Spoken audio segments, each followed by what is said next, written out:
Hello, Gino. Can you introduce yourself and let us know where you're from this evening? Man, I'm Fatal Faith, Franklin Faith, Gutter Faith, Gino, man, whatever you want to call me. A lot of people know me by Gino, so it's kind of a give and take. But I'm from here. I'm from Lexington, Kentucky, though. And what's Lexington, Kentucky like? It just depends on what walk of life you're coming from. You know what I'm saying? If you're in the streets, like, you know, how I've been all my life, you know what I'm saying? It's different. You know what I'm saying? It could be it could be a good place if you try to raise your kids, but if you got shit going on out here, man, it could also be like crabs in a bucket almost. Like, you know what I'm saying? Don't nobody want to see each other make it, but everybody want to make it. You know what I'm saying? And how did your journey with music start? I was young. I always liked music. You know what I'm saying? I was always like in front of the TV, like watching, you know, Tupac and from rap to Michael Jackson and, you know, pop. Like, I was a big Michael Jackson fan, so like I always liked music. Like, any music come on and they got a good beat to it and they saying something, I'm listening to what they saying. It just always connected with me. I always knew I wanted to do music from a young age. So. And do you remember that defining moment when you knew you wanted to be an artist and make music for a living? At first, I know I wanted to be an entertainer. I know I wanted to do something big. I know I wanted to be on a stage or some type of TV screen. Like, I always knew, like, I was going to do something with music or something just entertaining. And then, like I was always a Tupac fan, so, you know, I watched him and studied him. But it was kind of like when Bow Wow came out, I was like, oh, he can rap. You know what I'm saying? Like, he could do this. You know what I'm saying? I was like, oh, I could do it. You know what I'm saying? So I started writing, and the rest was history. So Lil Bow Wow was your aha moment. Yeah, it was kind of like, because I always kind of like tried to rap over other people's raps. Like, you know, instrumentals was kind of hard to get back then unless you had, like, you know, people to go buy your tape, and the tape would have a song, they have the instrumental, but it'll always be like Destiny's Child or something like that. You know, it'd be hard to get the instrumental, but when Bow Wow came out, it was like, he's young like me. Like, I connected with that. Like, he's young like me, and he's rapping, and he's on the stage. You know what I'm saying? I never really seen nobody in my generation that was young and rapping. So I was like, oh yeah, I'm about to take it serious now. Like, I'm really about rap. Like, I was playing at first. You know what I'm saying? But, you know what I'm saying? Because I liked the Tupac. You know what I'm saying? But like when Bow Wow came out, he kind of like made it to the point where he's like, you could be young and do this. I wasn't really around for the crisscross era or like those younger guys. That was kind of like the era before mine. So like, he was like the one that kind of was like, you could be young and rap and make it. You know what I'm saying? Damn, make me feel old. All right. Do you remember the first album you ever owned and where you got it from? The first album I ever owned was a Tupac. It was All Eyes on Me. I got it for Christmas.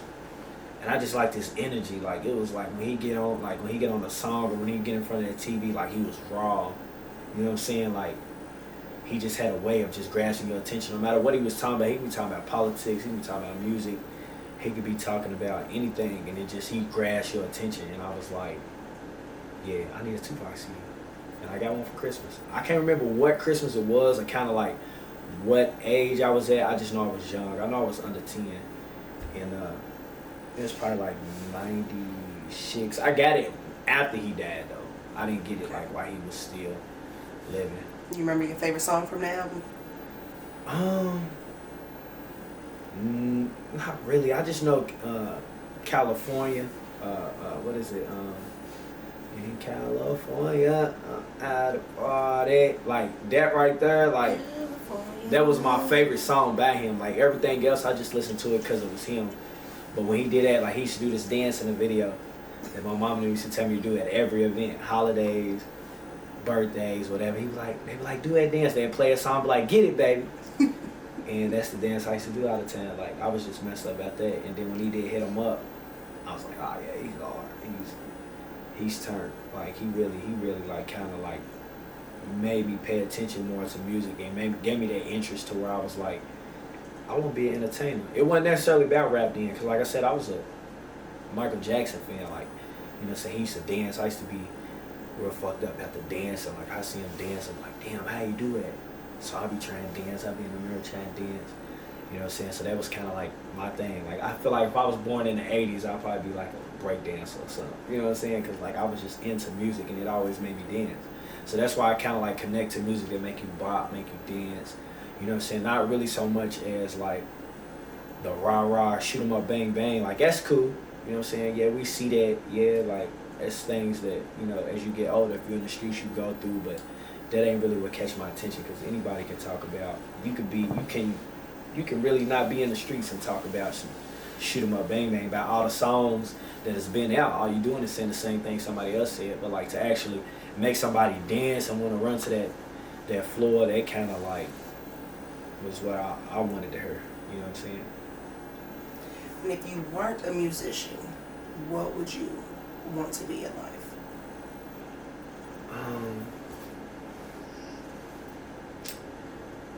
I just now start thinking about other things. Like, I just now start thinking about, like, owning businesses and doing things, but I just can't see myself without music. Like, I feel like even if I'm 50, I'll be doing something that's got to do with music. Like, you know, from maybe being a manager, or having a record company or something. Like, I just know, like, regardless of it is, even if I'm not the rapper, like, you know, I know I'm gonna be doing something that's got to do with rapping or R&B or music. You know, it's not even really just rap, like, just music. If you good, you talented, I don't care what genre you in. You know what I'm saying? If you catch my ear, like, that's something that I'm gonna be interested in. Like, I'm not just closed in to rap, because I like all forms of music. But I don't know. I see myself doing music, like, for a long time. But I have started thinking about being a business owner, and, you know, leaving something for my kids if music doesn't work out. Because I'm 29 now, and it's kind of like, you know, rap and hip hop's kind of like a young person's game. You know what I'm saying? But I'm still young in a sense, but it's like at the same time, you know, time is, you know, ticking when it comes to music. Because it's always like, we don't want to hear what the old heads talking about. You know what I'm saying? Somebody told me the other day, it's funny, somebody told me the other day, I used to be fucked up about Young Dro. And I'm like, man, Young Dro's hot. Like, man, he's weak. Like, he's crap. I'm like, what? Do you hear what he be saying? Like, he's lyrical to me. You know what I'm saying? To me, that's my opinion. But then they compared him to NBA Youngboy, and I was like, I mean, yeah, you know, Youngboy's good, but, like, I hear, like, a whole lot of singing when it comes to him. Like, I grew up on, like, just lyrical content. Like, back then it wasn't a good thing to sing. Like, if you sung, they'd kill you out. Like, that's, you know, with the Ja Rule and 50 Cent thing. Like, he was really on top of his head, like, because he was doing a whole lot of singing and with his shirt off. So, like, now everybody does it. And I'm not saying nothing wrong with it, because I do it from time to time. Like, it's just a vibe. But back then, I wouldn't have did that. Like, that was a no-no. You know what I'm saying? So, I kind of just want to do something that's got to do with business, man. I mean, do with music. You know what I'm saying? In a business sense, though. You know, as long as it's bringing in money, and as long as I can provide, I always have my foot in music. Okay, now you have a video with over 1 million views called Blood Gang. Yeah. Yeah. Can you tell us a little bit about that and how that song came about? That's crazy, because, like, that's not even one of my, like, most favorite songs that I thought was gonna, like, do something. Like, and to be honest, it wasn't even a song that was mine. It was a song by Team Shit Dizzle. Like, you know, we in the studio, we vibing, and on Register, he was making beats. I was purchasing beats. Dizzle was getting some beats, and I heard the beat, and I had already got my beats, but, you know, I'm sticking around because, you know, this is my man. He's in the studio, so I'm letting him do his thing, but I'm hearing some of the beats he's going through, and I heard that beat, and I just got to chanting his hook, you know what I'm saying, in my head, like, you know, you fucking with Blood. You know what I'm saying? You know, that's what it was. And I was like, oh, it's hard, but I left it at that. And they was like, nah, you gotta put that hook on this song. Like, I was really only supposed to be on the hook. And I'm like, all right, whatever. You know, I put the hook on there. You know what I'm saying? Dizzle did his thing. You know, Ivy did his thing. And then it was like, nah, you gotta put a verse on there too. And I was really kind of trying to rush out the studio because, like I said, you know, like I've been in the streets all my life. I'm running back to the money. You know what I'm saying? Like I ain't really my session's done, and I just said fuck it. Like it was all love though. It was like, man, here it's love. So I'm gonna go ahead and bless the track. I blessed the track, and when it got uploaded, my name was the name that was like Fatal Faith Franklin featuring these guys. And I kind of like hollered at everybody like, man, y'all alright with this? Like, you know, it was uploaded. Gorilla Grind shot the video, and they was like, yeah, whatever. You know what I'm saying? And it just popped. Like I never thought that would be the song because I had just did a song called "I'm the Shit," and I thought that was gonna be the one. Like I was like, yeah, this is the one that's gonna do the numbers. But it did like, you know what I'm saying? It was that. So it was like, damn. I went to jail. I got locked up like a couple days after we shot the video, and I don't know. It might have been a few months. It might have been like a year into my bid because I was locked up for a while, and somebody told me like, boy, you know you got 1 million views on the Blood Gang song. I'm like, what? Like that song? They're like, yeah. I'm like, out of all songs, that song. They're like, yeah. And I was like, wow. You know what I'm saying? How many other people that did that? And it was like, you got it. As of right now, you got it. You the one that you did it first.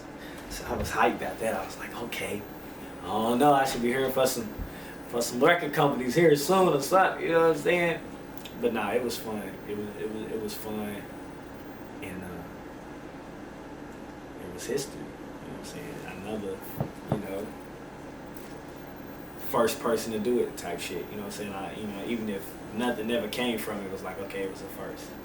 You know what I'm saying? So I just took it for what it was, and just kept doing my thing. Like I didn't let that stop me. Like hold there, like I got 1 million views. I still wanted to record and do other stuff. So and keep putting more stuff out, trying to get them numbers and get higher than the numbers.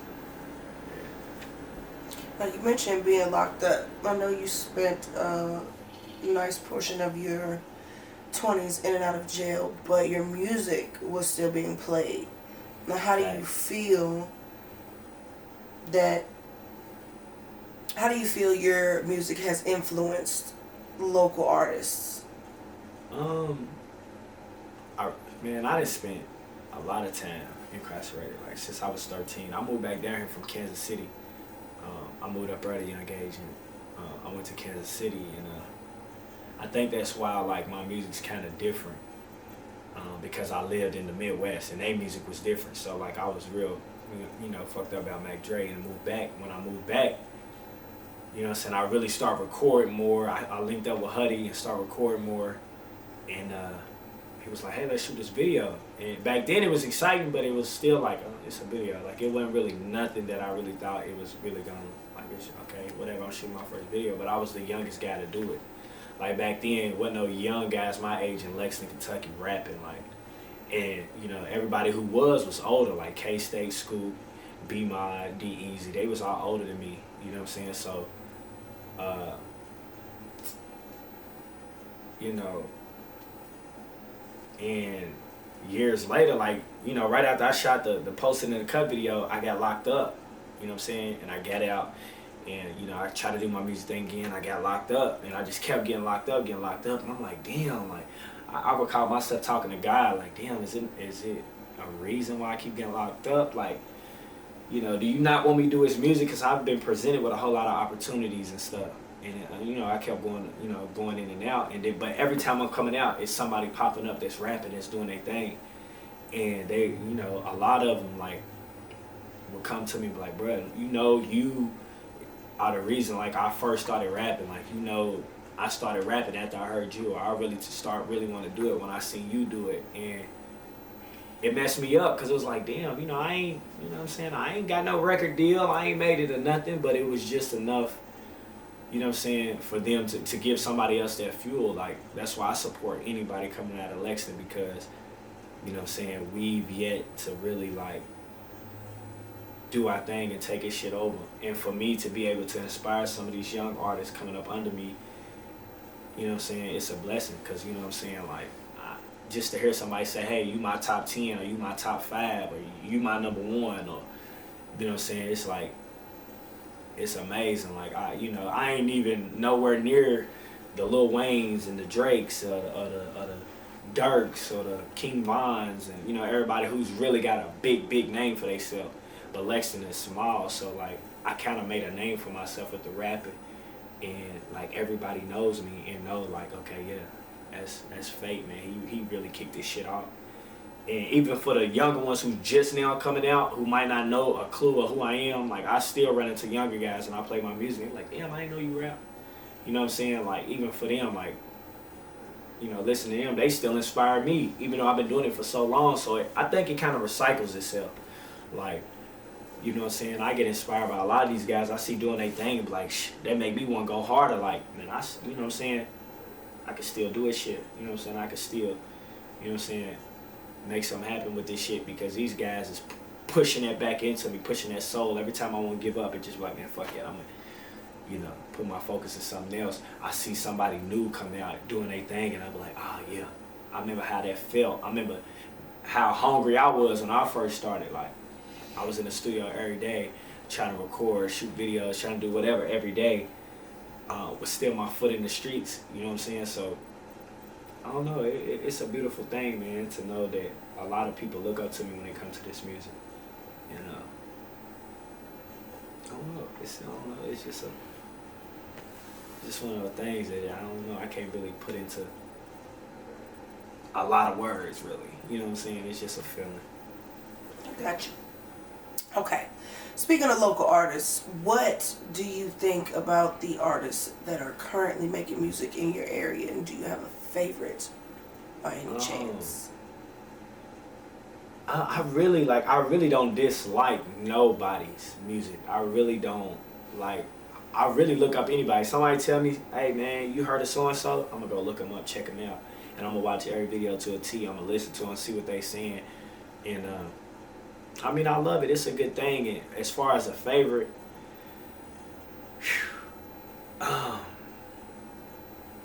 man, I really like everybody. I mean, you know what I'm saying? Nobody to me that's rapping really is whack. I just feel like a lot of stuff that we get into locally should be left out of the music. I feel like a lot of the stuff, like, you know what I'm saying, the issues and problems people bring into the music, you know what I'm saying, we didn't see people do it in Chicago, we didn't see people do it, you know, outside of here, but like, we all know each other. It's small, so it's like the extra shit that comes behind maybe a diss song, or, you know what I'm saying, the extra shit, you know, shouting somebody's dead homie, smoking on somebody, like, that ain't a Lexington thing. You know what I'm saying? Like, I like to see a lot of the artists come together and really do shit together, set aside their differences, and really get this shit jumping. Like, you know what I'm saying? All the small petty beefs with the music, because, you know, we got social media, it's Lexington. So if this rapper got a problem with this rapper, you gonna see it, and because it's gonna be on social media, you gonna hear it, and it's just like, come on, bro. Like, and don't none of us got a deal, none of us got, you know, $1 million to give each other, or to lend each other, or to invest in ourselves. Like, let's push each other to get there, because you never know. I know, you know what I'm saying, if my foot got in the door to where I can help other artists out, I'm trying to bring whoever else, because you might have a job for my kids, or my nephews, or my nieces. They might want to come rap under you, or be your engineer, or you might inspire them to be an engineer, to make beats, or to, you know what I'm saying, you might start a business that might give them a job from money that you making through hip hop, through rap. So like I said, I really don't have a favorite, because I like a little bit of everybody, but a lot of the guys I rock with to this day are in my lines of favorites. Like, I like Queedy. I even like Keon. When I first started, like, me and Keon, we had like a little something going on, ruggy, man. And I never really listened to his music back then, but I went to jail, got out a couple years ago. I think it was 2017 I got out. And like, man, Keon just dropped some hot shit. And I looked him up and I'm like, damn, this nigga's hard. Like, hold on, I gotta go erase some of this shit. This nigga's hard. You know, shit. Everybody from the Capo Stacks to the Zales to the, you know, I mean, whoever, like, I like a lot of the female rappers, Pyrex Sosa, my sister, you know, Keela Key. You know, I like a little bit of everybody, because I see Lexington in everybody. You know what I'm saying? I see the heart of where we come from. I hear our slang. I see our swag. and I just love it. You know what I'm saying? I support anybody who's doing anything when it comes to this music shit. For real. Coming straight out of Lexington. You know what I'm saying? So you think the local artists could benefit from a little bit more collaboration? A little bit more collaboration. It don't. I mean, I'm not. You know, because a lot of shit is serious to the point where, you know, it's been a lot of street shit that happen. So I don't expect people to be like friendly, buddy, or get together and just whatever. But like, do you, bruh? You feel me? Like, don't make your music more or less about what's going on in the streets, because how I grew up and, you know, how I was raised in the streets, like, the streets is the streets, you know what I'm saying? You leave that there and you handle your business there. You know what I'm saying? If I got a problem with this man, he's doing music, like, I'm not gonna make my music about you, because then it's taking attention away from, you know, the stories that I want to tell, or, you know what I'm saying, my life and how I want to express my art. You feel me?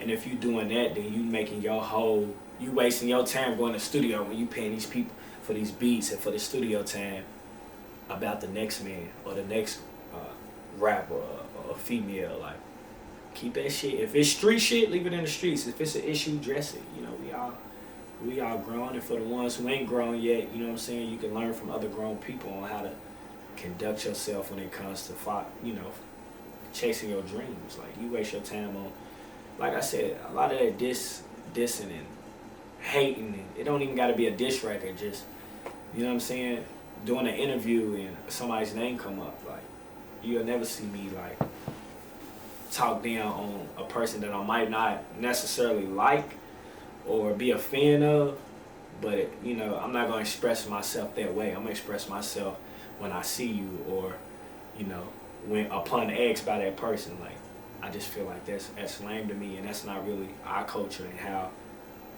you know, we really do things here in Lexington. Like, don't be afraid to be you. Like, don't look at these other rappers, like the Dirks and the Chief Keefs and the Young and Aces and the NBA Young Boys and all that. Like, that's their thing. That's what they do. You know what I'm saying? Like, we want to stick out. We don't want to be like nobody else. You know what I'm saying? That's what makes us where we from. That's what makes us the South. Like, now, how do you feel the internet has impacted the music business? It didn't shut that shit down. Like, you can't do none of that. I'm not really big on social media. Like, that's why you don't really see a heavy presence when I drop anything, or when I'm doing something musically. Like, I'm not really big on the media thing. Like, I gotta have somebody, you know what I'm saying? I feel like that's what managers and stuff for, because, like, I'm not, you know, we had MySpace. Facebook kind of came out when I was in high school. You know what I'm saying? It was all cool, but, like, now, don't nobody want no CD. They gonna play your shit off YouTube. Don't nobody, ain't nobody on the corner selling $5 mixtapes. Like, that shit I used to do. You know what I'm saying? Like, if you ain't really heavy on social media, if you don't have a gimmick or something that's gonna pop out to these folks, or if your music can't speak for itself, then you're in trouble. Like, back then, like, just your presence, like being everywhere at one time, passing this music out, getting it out, like, you might not even really be that talented, but, you know, just cause you consistently feeding the streets, something's gonna pop. You know what I'm saying? Like, now, if you don't look a certain way, or you don't talk a certain way, or you don't got this much money in your video, or these many guns, or you ain't on camera beat nobody up, or, like, you know what I'm saying, everything's really like extra cloudish. You know what I'm saying? So it could be a good thing, it could be a bad thing, because, you know, the advertisement's really up to you. You know what I'm saying? You can advertise yourself or pay for advertisement. Back then, you want to advertise as a billboard or some posters, but you gotta go do the legwork yourself or hire people to do it.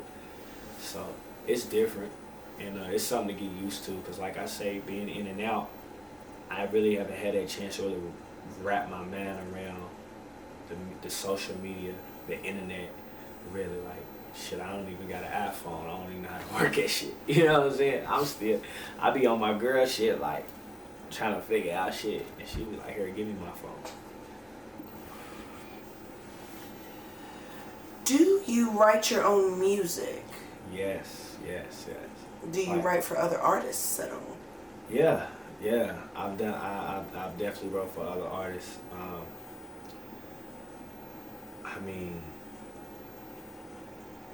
I just can't see. I mean, like I didn't had people like insist on writing certain things for me, like, but I got my own vibe. Some people don't understand, like, how I might come on a beat or why I chose to say certain things, but like.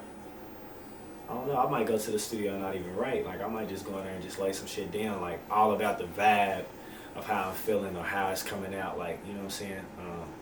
But yeah, for sure, I didn't wrote. I'll write all my music, and I didn't wrote for other artists. And like I said before, like you never know, it might not be the rapping, I might be the writer.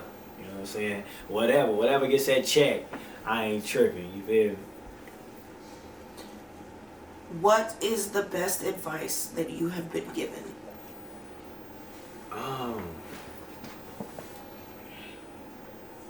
Best advice I've been given is what you say and what you do gotta add up.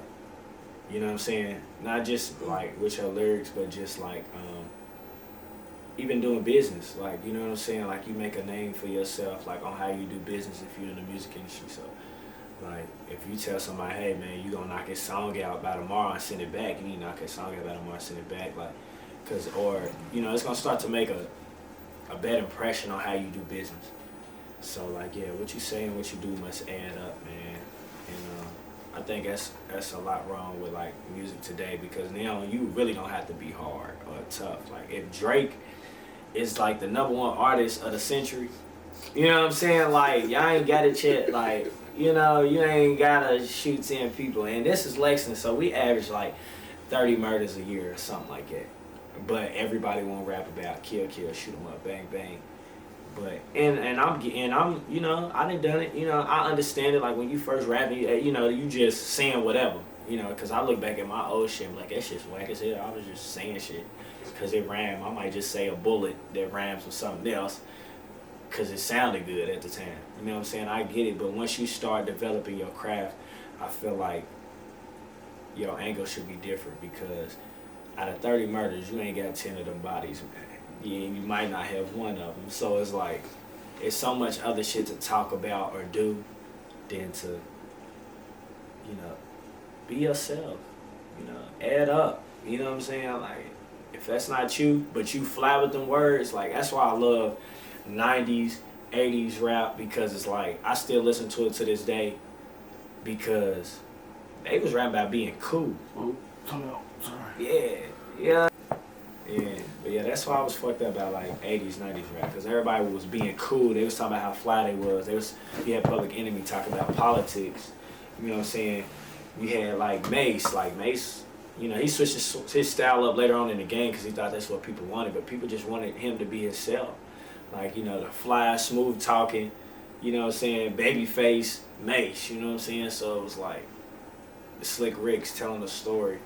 You know, now it's just like drill, kill, smoking the ops and all that. Like, that ain't what, like, I think that's why, like, I don't really have a lot of favorite rappers outside of my city, as far as like people who done made it, because it's like, you talking about the same thing. You're popping a perk, drinking the lean, shooting the op, fucking the hoes. Like, okay, after all that's done, what you doing in the morning when you wake up? What you have for breakfast? Like, anything. You know what I'm saying? So.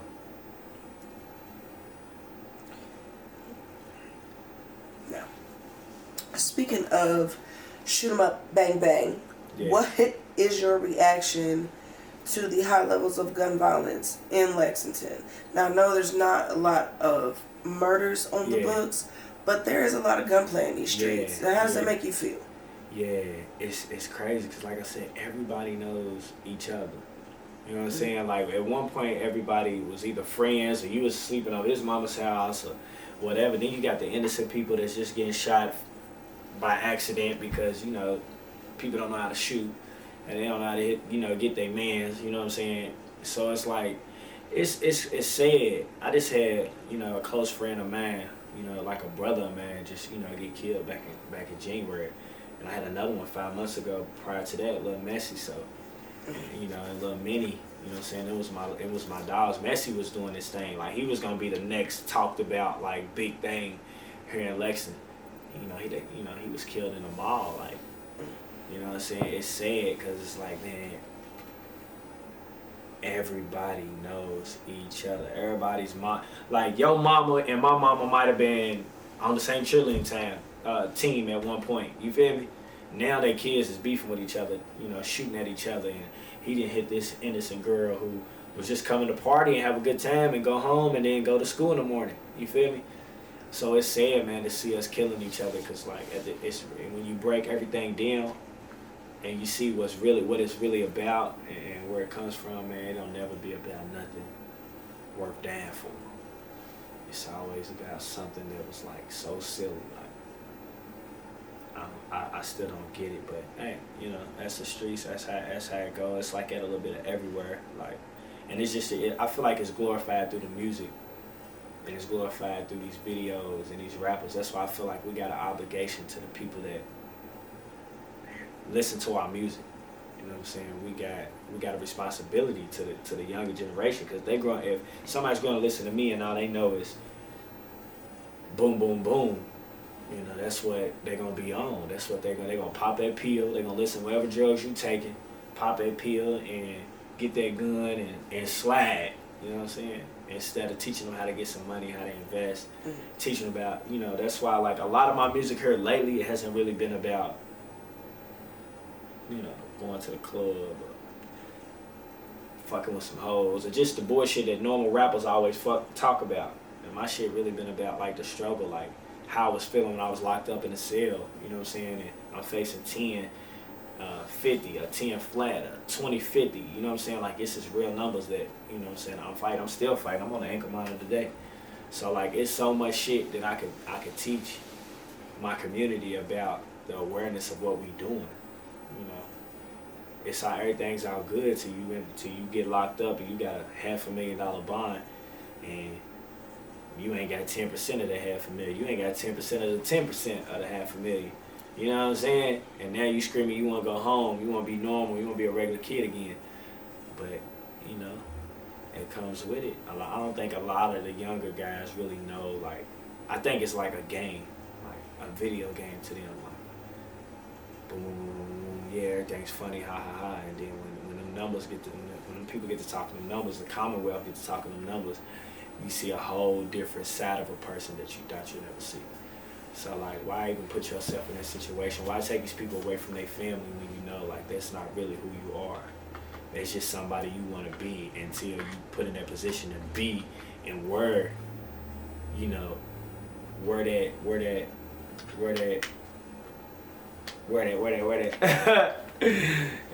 so you gotta put them shoes on and you gotta go walk in that courtroom and face them them charges and deal with the consequences behind every action, robbing somebody and that person coming back.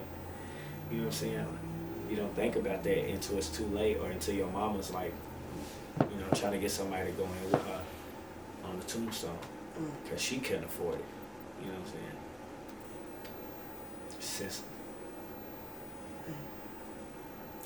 If you could change anything about the industry, what would it be? If I could change anything about the industry, I would change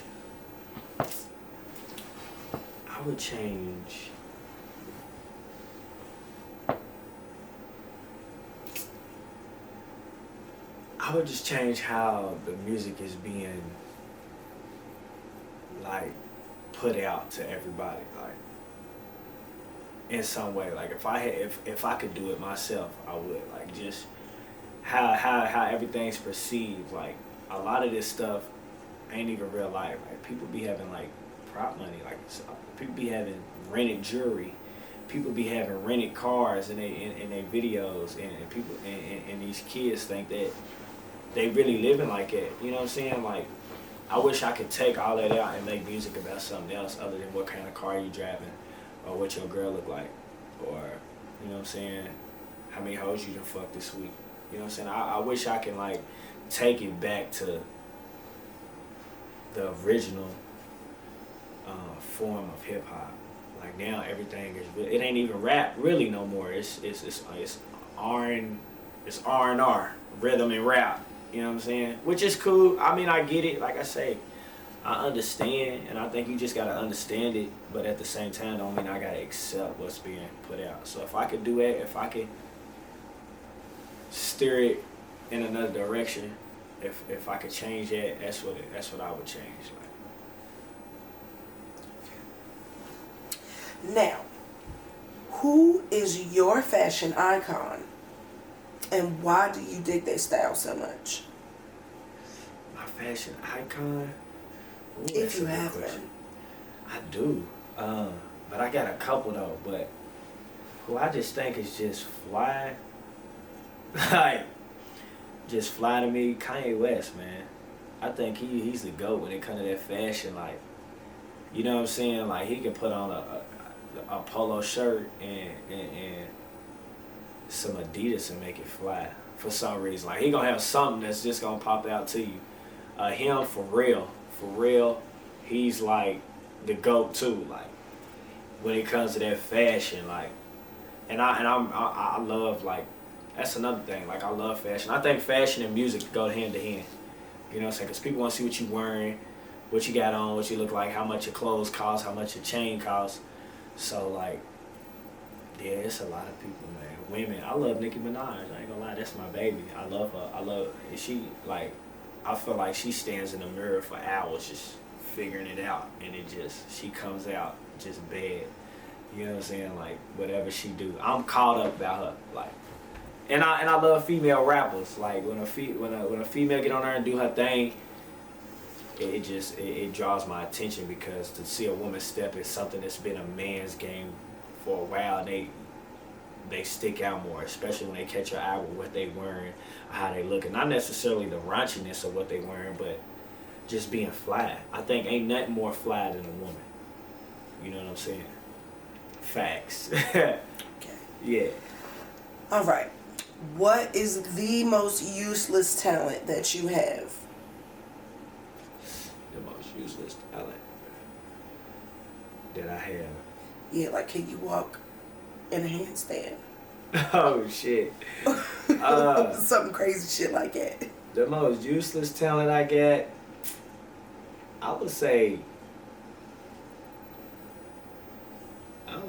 dancing, I guess. I love to dance. Music come on, if my kids get to jumping and dancing and bouncing, I'm bouncing with them. We're gonna cut up, but I don't see that, you know, I'm saying, paying no bills or that, like, but I'm goofy with it, like, you know what I'm saying, I like to have fun and like, I like Humpty Hump with it, you feel me? So, but it ain't nothing that I feel like is gonna benefit me in the long run.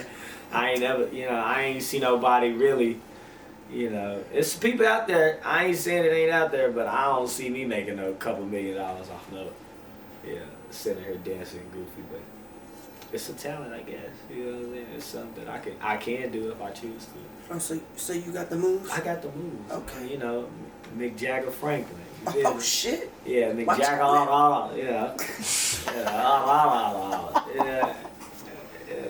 I'll be a club near you. I can't. Make sure you let me know. I'll buy me some tickets, okay? Because I have to see this in person. Come to a show. I got you. That's gonna be 85% of it. I'm gonna be on this side, from this side. I might moonwalk. Yeah. Oh shit. Yeah. That's your new dance move. We just don't know what to call it. Like I said, I want to see people dancing. I want to see people having fun. I want to see people like having a good time. I want to bring that back to music. Like, having a good time. Should we bring it to a close? Well, how do we close this out? Well, yeah. Mr. Gino.